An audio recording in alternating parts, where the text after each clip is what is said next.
नमस्कार, first India news में आपका स्वागत है और मैं हूं आयुषी विजयवर्गीय आपके साथ और आप देख रहे हैं न्यूज ब्लास्ट नेशनल। तो चलिए खबरों के सफर की शुरुआत करते हैं और सबसे पहले बात करते हैं गृह मंत्री अमित शाह के मन की बात की। तो आपको बता दें कि सत्ता में मोदी के 20 साल पूरे होने पर खास बातचीत। कहा पीएम मोदी का जीवन सार्वजनिक रहा। पीएम मोदी ने प्रशासन की बारीकियों को समझा है। जब मोदी गुजरात के सीएम बने थे तब हालात अच्छे नहीं थे। मोदी ने अपनी मेहनत से गुजरात को बदल दिया।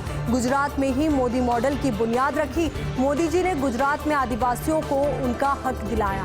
भूकंप से भुज में भारी नुकसान हुआ। मोदी जी ने भुज में सराहनीय काम किया। आज भुज में सब कुछ मौजूद है। गुजरात में पानी की किल्लत दूर की, अब वहां पानी की कमी नहीं है।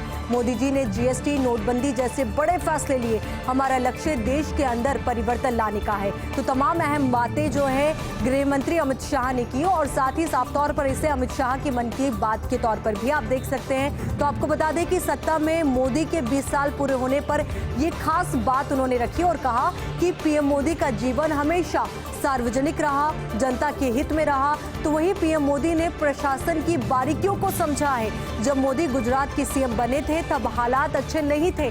मोदी ने अपनी मेहनत से गुजरात को बदल दिया। गुजरात में ही मोदी मॉडल की बुनियाद रखी गई। तो वहीं मोदी जी ने गुजरात में आदिवासियों को उनका हक भी दिलाया। तो वहीं भूकंप से भुज में भारी नुकसान हुआ था। तो मोदी जी ने भुज में सराहनीय काम किया। आज भुज में सब कुछ मौजूद है, हर बुनियादी सुविधाएं वहां पर मौजूद हैं। तो वहीं गुजरात में पानी की किल्लत जो थी उसे भी उन्होंने दूर किया है। अब वहां पानी की कोई कमी नहीं है। मोदी जी ने जीएसटी, नोटबंदी जैसे बड़े और अहम फैसले लिए। हमारा लक्ष्य देश के अंदर परिवर्तन लाने का है।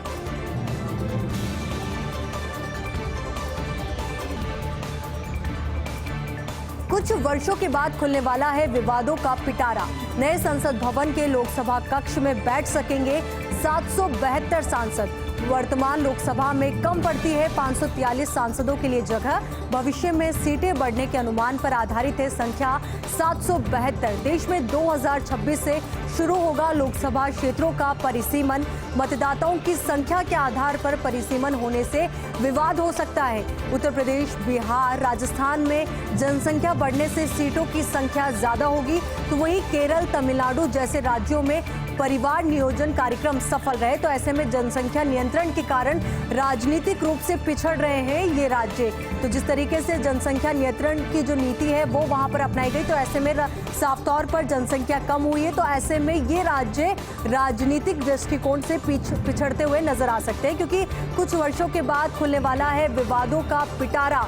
नए संसद भवन के लोकसभा कक्ष में बैठ सकेंगे 772 सांसद। वर्तमान लोकसभा में कम पड़ती है 543 सांसदों के लिए जगह। तो ऐसे में भविष्य में सीटें बढ़ाने के अनुमान पर आधारित है संख्या 772। देश में 2026 से शुरू होगा लोकसभा क्षेत्रों का परिसीमन। अब ऐसे में परिसीमन होगा तो जाहिर तौर पर जनसंख्या के अनुसार परिसीमन किया जाएगा। तो वहीं मतदाताओं की संख्या के आधार पर परिसीमन होने से विवाद भी पैदा हो सकता है, क्योंकि उत्तर प्रदेश, बिहार, राजस्थान में जनसंख्या बड़ी है। तो ऐसे में सीटों की संख्या यहाँ पर ज्यादा नजर आएगी। तो वहीं केरल, तमिलनाडु जैसे राज्यों में परिवार नियोजन कार्यक्रम सफल हुए, तो वहां पर जनसंख्या जो है वो कम हुई है। ऐसे में जाहिर तौर पर मतदाताओं की संख्या भी कम हुई है। तो ऐसे में राजनीतिक दृष्टिकोण से अगर हम देखें तो ये राज्य पिछड़ सकते हैं। कांग्रेस ने राष्ट्रपति रामनाथ कोविंद से मांगा वक्त। लखीमपुर हिंसा मामले में मिलने का वक्त मांगा है। राष्ट्रपति से मिलेगा 7 सदस्यीय प्रतिनिधि मंडल। राहुल के नेतृत्व में मिलेगा प्रतिनिधि मंडल। प्रियंका गांधी भी प्रतिनिधि मंडल में शामिल होगी। तो वहीं मामले में निष्पक्ष जांच की करेंगे अपील। तो निष्पक्ष जांच की जो अपील है वो की जाएगी। कांग्रेस ने राष्ट्रपति रामनाथ कोविंद से वक्त मांगा है मिलने के लिए, क्योंकि लखीमपुर हिंसा मामले में वो उनसे बातचीत करना चाहते हैं, चर्चा करना चाहते हैं। ऐसे में किस तरीके से न्याय हो इस पूरे मसले पर, इसको लेकर अहम चर्चा जो है वो की जाएगी। तो वहीं आपको बता दें कि राष्ट्रपति से मिलेगा 7 सदस्यीय प्रतिनिधि मंडल।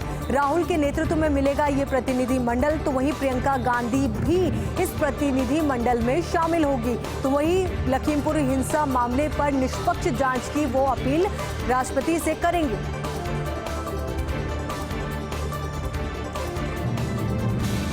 वाराणसी में प्रियंका गांधी की किसान न्याय रैली। संबोधन शुरू करने से पहले दुर्गा स्तुति के साथ प्रियंका ने शुरू किया संबोधन। कहा, यूपी के सोनभद्र में नरसंहार हुआ, सोनभद्र में 13 आदिवासियों की हत्या हुई, आदिवासियों को पीटा, बच्चों को धमकाया। अब हम लखीमपुर की घटना देख ही रहे हैं। केंद्रीय मंत्री के बेटे ने किसानों को कुचल दिया। सरकार ने हमें लखीमपुर जाने से रोका। प्रधानमंत्री किसानों के आंसू पोंछने नहीं आए। सीमा पर किसान के बेटे ही देश की रक्षा कर रहे हैं। तो तमाम अहम बातें जो हैं वाराणसी में प्रियंका गांधी ने अपनी रैली के दौरान कही। तो वहीं आपको बता दें कि संबोधन शुरू करने से पहले दुर्गा स्तुति के साथ प्रियंका ने अपना संबोधन शुरू किया। तो वहीं कहा कि यूपी के सोनभद्र में नरसंहार हुआ, सोनभद्र में 13 आदिवासियों की हत्या हुई। तो वहीं आदिवासियों को पीटा भी गया, बच्चों को धमकाया गया। अब हम लखीमपुर की घटना देख ही रहे हैं। केंद्रीय मंत्री के बेटे ने किसानों को कुचल दिया। सरकार ने हमें लखीमपुर जाने से रोका। प्रधानमंत्री किसानों के आंसू पोंछने तक नहीं गए। तो वहीं सीमा पर किसान के बेटे ही देश की रक्षा कर रहे हैं। कौन होगा अब नया आर्थिक सलाहकार? ये बेहद अहम मसला है, क्योंकि कृष्णमूर्ति सुब्रमण्यम के जाने के बाद नए नामों की अटकलें तेज हो गई हैं। हालांकि आर्थिक सलाहकार के लिए अभी किसी का नाम सामने नहीं आया है, लेकिन केंद्र में आर्थिक सलाहकार और विशेषज्ञों का पद छोड़ने का सिलसिला लगातार जारी है। हाल ही में छोड़ने वालों में नया नाम जुड़ गया है, कृष्णमूर्ति सुब्रमण्यम का अनुभव काफी अच्छा रहा। काफी जिम्मेदारी से उन्होंने अपना दायित्व निभाया और मोदी सरकार आर्थिक सलाहकार की नियुक्ति से भी चौंका सकती है। जिस तरीके से मोदी सरकार लगातार नए नए फैसले ले रही है और साफ तौर पर कई राज्यों के मुख्यमंत्री भी बदले, तो ऐसे में कई ऐसे नाम सामने आए जिन्होंने सभी को चौंका दिया। तो अब ऐसे में इस पद के साथ जो नया नाम घोषित होगा वो भी सबको चौंका सकता है, क्योंकि अभी अहम और बड़ा सवाल यही है कि कौन होगा अब नया आर्थिक सलाहकार। कृष्णमूर्ति सुब्रमण्यम के जाने के बाद नए नामों की अटकलें तेज है। हालांकि आर्थिक सलाहकार के लिए अभी किसी का नाम सामने नहीं आया है, लेकिन केंद्र में आर्थिक सलाहकार और विशेषज्ञों का पद छोड़ने का सिलसिला लगातार जारी है। हाल ही में छोड़ने वालों में नया नाम भी जुड़ गया है, कृष्णमूर्ति सुब्रमण्यम का अनुभव काफी अच्छा रहा। काफी जिम्मेदारी से उन्होंने अपना दायित्व निभाया और मोदी सरकार आर्थिक सलाहकार की नियुक्ति से अब सबको चौंका भी सकती है। राष्ट्रीय कार्यकारिणी में झारखंड को नहीं मिली जगह। भाजपा की 80 सदस्यीय वाली कार्यकारिणी में नहीं मिली तवज्जो, जबकि झारखंड ने 14 लोकसभा सीट में से 12 डाली थी भाजपा की झोली में। इतना ही नहीं, राज्य में भाजपा के पास 3 पूर्व मुख्यमंत्री और 2 केंद्रीय मंत्री हैं, जबकि राष्ट्रीय कार्यकारिणी में गोवा सहित पूर्वोत्तर के कई छोटे राज्यों को मिला प्रतिनिधित्व।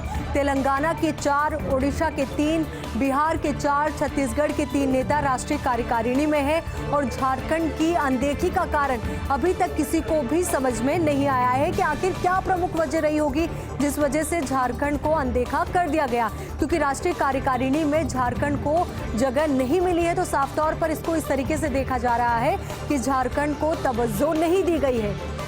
तो वहीं आपको बता दें कि भाजपा की 80 सदस्यीय वाली कार्यकारिणी में तवज्जो झारखंड को नहीं मिली है, जबकि झारखंड में 14 लोकसभा सीटों में से 12 भाजपा की झोली में डाली थी। यानी कि जो झारखंड ने 14 लोकसभा सीट थी उनमें से 12 भाजपा की झोली में डाली थी, फिर भी तवज्जो उसको नहीं मिली है। इतना ही नहीं, राज्य में भाजपा के पास 3 पूर्व मुख्यमंत्री और 2 केंद्रीय मंत्री थे। यहाँ